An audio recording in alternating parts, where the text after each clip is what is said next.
Assalamu alaikum. Honda Accord CL7 жүрбөй келди. Алдынан урулган экен после ДТП. Эми азыр баштайбыз, диагностика кылып, дагы кабарын айтабыз. Короче, новый номер сынып калды, да? Датчик положения бросили заснуть. Пока что датчик керек, мен дальше айтам. Assalamu alaikum. Honda Accord CL7 бүгүн эртең келди эле. Акыры жүрдү. Түтөп. Азыр эле жүрүп.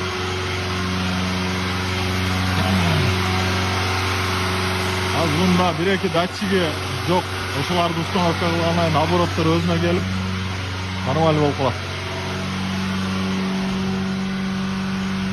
Мына кызматтар керек болсо, машина жүрбөй калса, каска атса, кайрылып беребиз, кызматтабыз.